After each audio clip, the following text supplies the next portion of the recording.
Y hoy día quisiera que me acompañasen leyendo Lucas 24, 4 al 8, en la Nueva Biblia Viviente. Tengo esta versión, pero quisiera compartirla.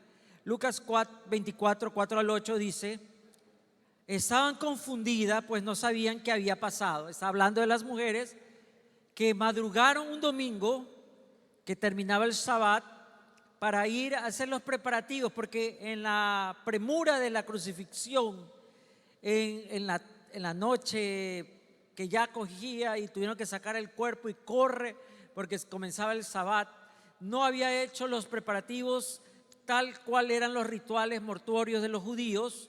Así que las mujeres se sentían muy angustiadas, se sentían en deuda con su maestro y corrieron a preparar, a preparar el cuerpo del maestro, ponerle unos ungüentos, aceite, mortaja y algunas cosas más, que era la costumbre de los judíos.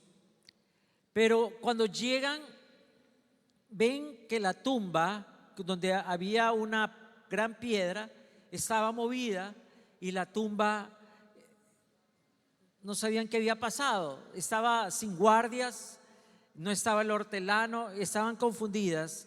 Y mientras estaban en esa duda, en ese sopor, pensando que estaban como que abrumadas, alucinando, dice el relato: mientras tanto vieron a dos hombres vestidos con ropas brillantes de pie junto a ellas.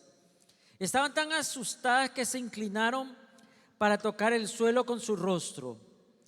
Pero ellos le dijeron, y esa es una pregunta que cada día debemos nosotros hacernos: ¿por qué buscan entre los muertos al que vive? ¿Cuánto dicen amén, hermano? ¿Por qué lo buscamos a Jesús en el pasado? ¿Por qué busco a Jesús en mis pecados? ¿Por qué busco a Jesús en mis errores, en mi vergüenza? No, hermanos. Nosotros no estamos acá para seguir latigueándonos la espalda, aquí para celebrar una sola semana en todo el año y recordarnos de Jesús. Estamos para vivir, para respirar, para transpirar, que Él vive. Diga conmigo que Él vive. Los ángeles le dicen: ¿por qué buscan al que vive? No está aquí, ha resucitado. ¿Cuántos lo creen esta mañana? Y dice este anuncio: recuerden lo que Él les dijo cuando todavía estaba con ustedes en la región de Galilea.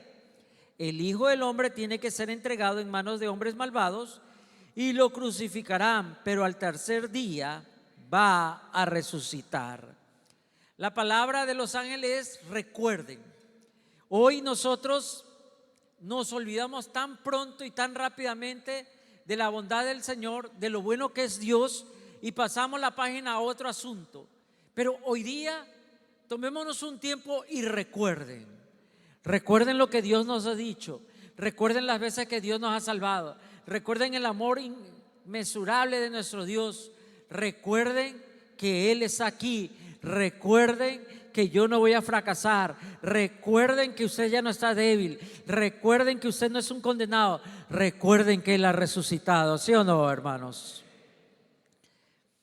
Entonces, dice la Escritura, ellas recordaron las palabras de Jesús. Porque la tristeza y a veces también la mala situación, la crisis que vive esta nación y todas las naciones de la tierra en el Medio Oriente, en esa guerra que es casi un infierno con las armas y las muertes que se están produciendo, y nosotros acá acorralados por la violencia, por la inseguridad, tenemos que recordar, hermanos, cuando el día está más aciago, más oscuro, recordar que Él vive, que Jesús es real, que el Señor está con nosotros, que el Señor ha hecho un pacto con su pueblo. Y no importa quién es usted o quién soy yo, Él me ama y por su amor se levantó de la cueva, de la tumba, y Él dejó la cruz vacía para recordarme que Él es el Salvador. Pablo lo va a ampliar en la carta a los Filipenses 62 años después de este suceso portentoso. Él va a escribir en Filipenses 3 del 7 al 10: pero todo aquello que para mí era valioso, ahora lo considero sin valor por causa de Cristo. En otra versión dice Pablo: ahora todo me parece basura al lado del conocimiento de Cristo.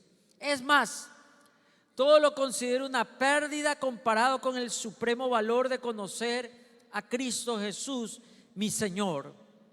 Por Él lo he perdido todo y lo considero basura, con tal de ganar a Cristo y encontrarme unido a Él. Habrá días y momentos en que Pablo, seguramente en su enfermedad, en su soledad, en su pobreza, en su tristeza, en el maltrato, en el abuso, en la cárcel, en la prisión, y estaba hablándonos desde la cárcel en Filipenses, habría recordado qué hubiera sido su vida si no hubiera seguido al Nazareno, qué hubiera sido de su posición social, de su posición dentro de su comunidad, dentro de su familia, si él hubiera seguido en el camino del Sanedrín, de los maestros fariseos. Pero Pablo comparte con esta convicción que palpita en su corazón, que todo eso es basura con tal de encontrarse cercano al Maestro. Y esa es la justicia que viene de Dios y está basada en la fe.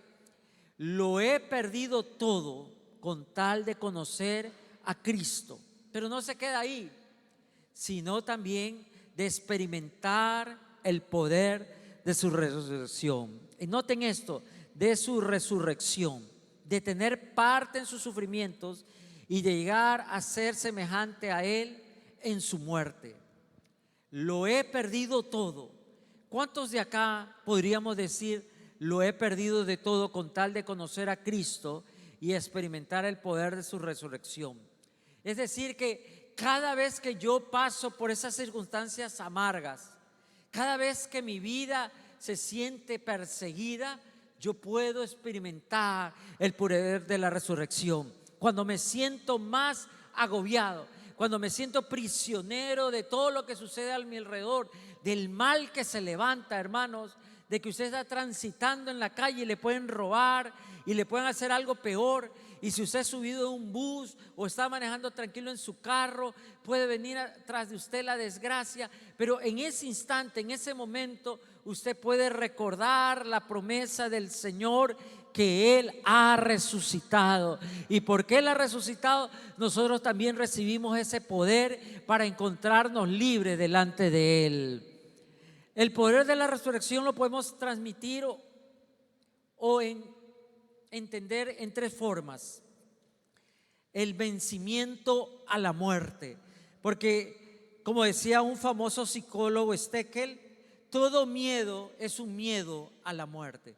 Todas estas fobias, todas estas situaciones de terror y de pánico es porque tenemos de enfrentarnos a ese enemigo que no vencemos, que no podemos vencer. Pero Jesús nos dice que Él venció a la muerte, que Él venció a lo que nos tenía esclavizado, que Él venció a aquello que nos tenía atemorizado día tras día. Sí, hay algo que usted y yo nacemos con ese temor innato a la muerte, como algo ineludible para todo ser humano. Por eso hoy día hay tanto interés, hay tanto dinero en investigaciones científicas para prolongar la vida, para el rejuvenecimiento, para que los años sean más largos. Ahora se habla de una salud mental, de comer mejor, de usar productos, de dieta rigurosa, de hacer ejercicio, todo para evitar aquel momento nefasto donde nuestra vida termina. Y la gente comete el error de pensar de que puede detener a la muerte. La muerte nos espera a cada uno de nosotros, hermanos. Pero hay una cosa que también nos espera: la victoria en Cristo Jesús. Porque el que cree en Él no morirá. Alguien dice amén, hermano. Porque el que cree en Él no morirá. En el plan de Dios que ya tenía trazado, decía Pedro en Hechos 2, 23, 24, permitió que ustedes, hablándole a la multitud que ve el derramamiento del Espíritu Santo en ese maravilloso y extraordinario capítulo de Hechos 2, lo clamaron en la cruz, lo asesinaron por medio de hombres malvados. Estaba tan libre Pedro que se los dijo en la cara: todos ustedes, todos nosotros fuimos unos asesinos porque llevamos al justo a la cruz. Pero Dios lo soltó de los horrores de la muerte y le devolvió la vida, porque la muerte no podía mantenerlo bajo su dominio por siempre. Y es lo que hace primero Jesús. Si la muerte es consecuencia final del pecado, como dice Romanos 6:23, Jesús tenía que morir. Pero Jesús es el Cordero, el justo, que se levanta para decir: ya no hay condenación eterna, ya no hay castigo eterno, ya no hay maldición por siempre. He venido para vencer a la muerte, para que usted y yo podamos ser libres. Por eso hoy día que recordábamos la cena del Señor, Él mismo dice: mi cuerpo será partido, quebrado, desmenuzado, torturado. Mi sangre será derramada, porque Él sabe lo que va a pasar. Ese pan quebrantado de Jesús y esa copa que es su sangre derramada, que Jesús murió en medio de una situación terrible y horrible. Pero no se trata solamente de muerte, sino también de que Él tomó mi lugar. Él tomó mi lugar. Imagínense eso, hermanos, que por alguna cosa, una situación del destino, llegasen unas condenas en esta nación a hacer crucifixión a las personas, y a usted encima, que es algo horroroso, terrible, que no sé ni qué vocal usar, hermano, de que una nación crucifique a presos, a condenados. Encima de todo eso, usted que es inocente, lo condenan a esa muerte horrible.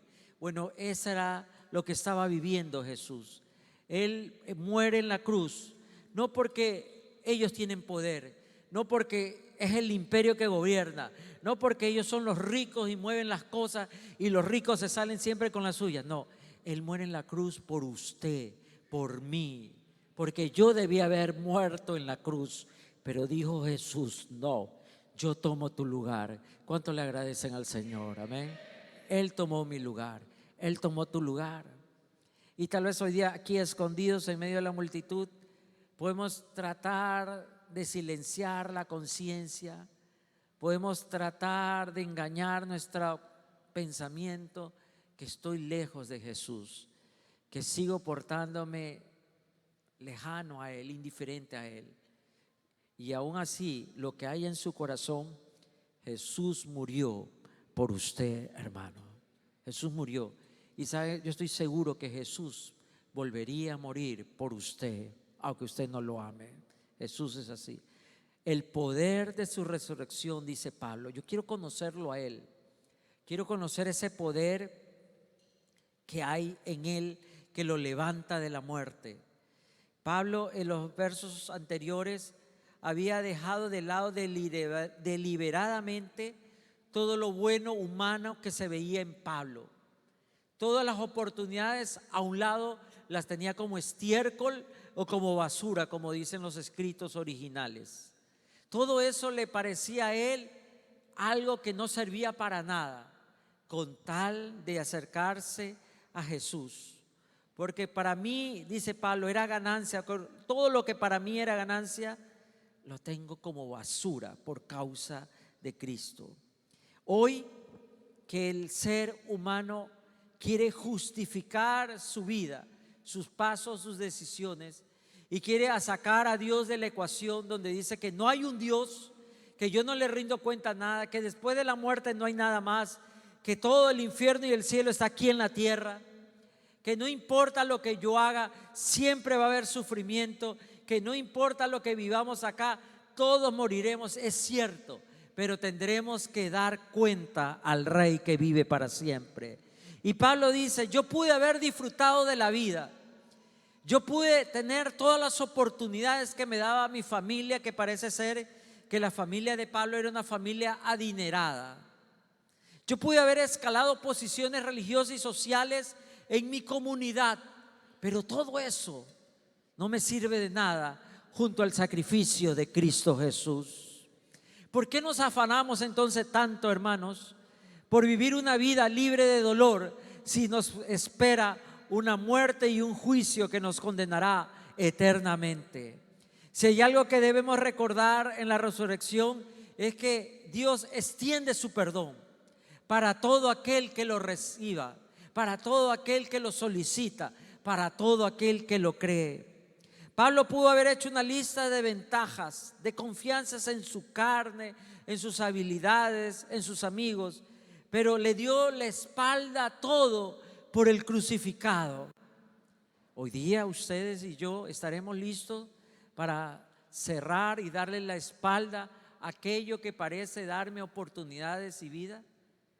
¿Seremos capaces, hermano, de aceptar a ese Cristo y dejar de un lado mi autosuficiencia? ¿O volverá a esperar una Semana Santa para volver a ponerme a cuentas con Dios y volveré a regresar a la iglesia y nacerán las promesas de que este año sí voy a vivir para Cristo y este año voy a cambiar? El poder de la resurrección trae el poder de una vida sin pecado, el poder de una vida sin condena, el poder de una vida sin remordimiento. Cristo, a través de sus sufrimientos, nos hace alcanzar la vida eterna, para que usted y yo podamos transitar por esta tierra como santos, no perfectos, porque nadie es perfecto, hermanos, con tropiezos, con errores y pecados, cierto es, pero tenemos a alguien que nos justifica y Él vive para perdonarme, Él vive para amarme, Él vive para interceder por mí. Cuando el Padre dice, pero mira lo que ha hecho Samuel, el Señor le dice, pero Padre, yo morí por él, dale otra oportunidad a Samuel, porque Él ha resucitado, hermanos. El poder de la resurrección, en segundo lugar, es el mensaje. Pablo entiende que todo lo que necesitamos saber y todo lo que necesitamos dar a conocer está en la cruz de Cristo. Pero la cruz no nos alcanza. La victoria suprema es que se levantó de la muerte. Porque muchos murieron. Tiene a Mahoma, tiene a Buda, tiene a todos estos que se proclamaron o autoproclamaron, o la gente los proclamó como salvadores, como maestros, como iluminados. Pero todos están muertos. El único que se levantó de la muerte se llama Cristo Jesús. El único que se levantó de la muerte se llama Cristo Jesús. Y porque Él vive, yo vivo. ¿Cuántos dicen amén, hermano? Amén. Por eso Pablo, en una de las iglesias más polémicas, una de las iglesias que más, creo que según la tradición, Pablo era calvo. Yo creo que esta es la iglesia que le hizo perder el cabello a Pablo. Corintios. Él dice en 1 Corintios 2:2, su máxima: pues me propuse no saber entre vosotros cosa alguna. No le interesaba quién eran, no le interesaba lo que ellos querían oír, lo que ellos hablaban de Pablo, lo que ellos pensaban de él. No les interesaba el poder económico de la rica región de Corintios, de ese puerto. No le interesaba quién estaba sentado delante de él, porque me propuse no saber entre vosotros cosa alguna, sino a Jesucristo y a este crucificado. Cuando hoy día la humanidad entera se vuelve la IA a buscar consejos, cómo llevar la vida, cómo enamorar, IA, enséñame cómo voy a enamorar a ella que no me mira. IA, ¿cómo pierdo peso? IA, ¿cómo hago un presupuesto? Inteligencia artificial estoy hablando, ¿no? ¿Cómo hago esto? ¿Cómo lo de acá? ¿Cómo saco esta canción? ¿Cómo toco? ¿Cómo le pido permiso al pastor que me voy a la playa? Todo. Las maneras más atractivas de alcanzar a la gente, Pablo es contundente. Lo único que la gente tiene que escuchar a ese Cristo crucificado que dejó la cruz y hoy vive entre nosotros, hermanos. La resurrección es la validez de nuestra predicación. No hablemos de quiénes somos ni de la iglesia, porque este edificio un día se acabará, se terminará. Ustedes y yo un día terminarán nuestros pasos sobre la tierra, pero hablemos del que vive por los siglos de los siglos, el que mismo es ayer, hoy y por siempre. Hablemos de Cristo Jesús. Y cuando habla de Cristo Jesús, la gente atiende y entiende. ¿Sí lo saben, hermanos? Jesús viene y resucita porque cumple la misión del Padre. En segundo lugar, porque es el Hijo de Dios. Demostró que era el Mesías, el esperado, el Cristo. Luego de esta resurrección, la iglesia ya no le dice Jesús de Nazaret, ya no le dicen el Galileo, ya no le dicen el hijo de José y María, el carpintero. Ahora se lo conoce como Jesús el Cristo, o Jesucristo pasó para la iglesia del primer siglo. El Mesías, el Cristo, el ungido. Jesús el ungido, no ungido para la muerte, ungido para la victoria, ungido para la vida. Y pronto vendrá sobre un caballo, como nos dice Apocalipsis, a volver a juzgar esta tierra. ¿Alguien lo dice amén, hermanos? En tercer lugar, nos demuestra la resurrección que es el pacto de Dios que quedaba ratificado y establecido. Años atrás, tal vez miles de años atrás, Noé, en el terror del diluvio, alcanzó a ver un arco iris como símbolo de que Dios no destruiría más la tierra por diluvio. Pero hoy ya no sale un arco iris, hoy es Cristo que se levanta de la muerte para recordarte, mi hermano, no importa tu problema, no importa tu adversario, no importa tu enfermedad, lo que importa es que Cristo ha resucitado y Él está para ayudarte, para levantarte. Como Cristo se levantó de la muerte, yo lo puedo predicar con poder en el Espíritu de su santidad, porque lo certificó por su resurrección. Y desde esa tumba vacía vuelvo a oír el grito de Tetelestai: el Señor ha borrado nuestro registro, nuestra contra. Todo eso se ha terminado y se ha acabado. Por la obra de Jesús estamos justificados, hermanos. Yo veo hoy día que cierto es, vivimos en una sociedad clasista, ¿no? Catalogamos a las personas por títulos, por apariencias, por posesiones. Es la verdad, por trabajo, por conocimiento, por relaciones, incluso por apellido, ¿verdad? ¿Sí o no, hermanos? El apellido más rimbombante, como que es más importante, el que tiene más apariencia, extranjero, dale una mejor silla. Entonces vivimos en una sociedad de muchos estereotipos y estigmas, pero Jesús dice que tenemos el título más importante por su resurrección: justificados, es decir, ya no tengo pecados que avergonzarme. Ustedes y yo hemos sido perdonados. Tal vez antes de presentarnos, como yo digo, yo soy el doctor tal, el ingeniero tal, el máster tal, el gurú tal, ¿verdad? Deberíamos presentarnos como justificados por Cristo Jesús, porque es el título más importante de esta tierra y de todo el universo. Cristo murió en la cruz para darme libertad. Yo miro atrás, yo no tengo carga, no tengo conciencia, no tengo esqueletos en el closet. Yo estoy libre porque Cristo me hizo libre, hermanos.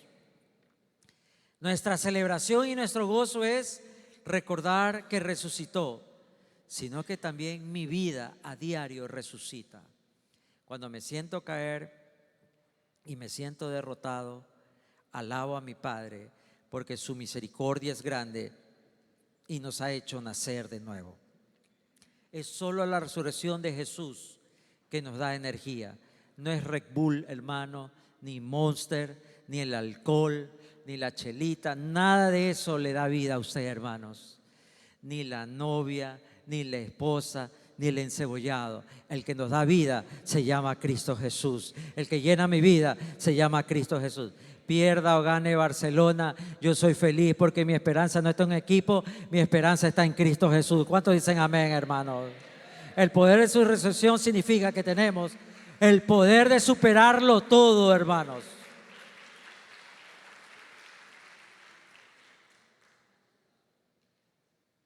Pero los gemelecitas sí necesitan cambiarse de equipo, hermano, eso sí. Ya no sigan pasando a frente, hermano.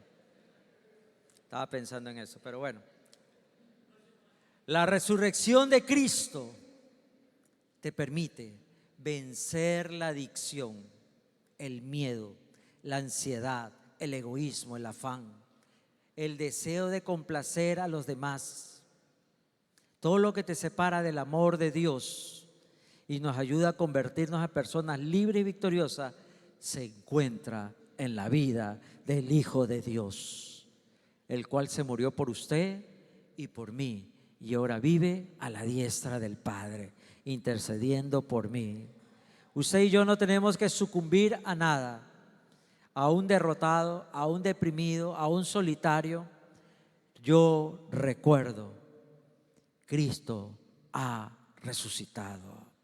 Nada me hará apartarme de ese hecho, del amor de Dios por su resurrección. Y hermanos, ¿es o no es motivo de estar gozosos esta mañana? Haya fanesca, no haya fanesca, ¿verdad? Hay atún que ahora le van a subir el impuesto, atún caro, hay atún, haya sardina, haya huevito viudo. Lo que hay en la casa no mide mi alegría. Mi alegría es permanente porque no vivo para el hombre, no vivo con el miedo a la muerte, vivo para el que se levantó de la muerte, para Cristo Jesús, Señor nuestro victorioso y glorioso. Y hoy día, para terminar, ¿por qué no le rindes tu vida a Él? ¿Por qué no le permites que a Él, como hizo hace mucho tiempo atrás, te llame de tu tumba fría y te diga que es tiempo de salir, como hizo con Lázaro? No importa los amarres, no importa las ataduras, no importa la circunstancia que estás viviendo o has pasado. Solo oye su voz que dice tu nombre, ven afuera. El que levanta a los muertos y el que se levanta a la muerte sigue vivo. ¿Cuántos lo creen esta mañana?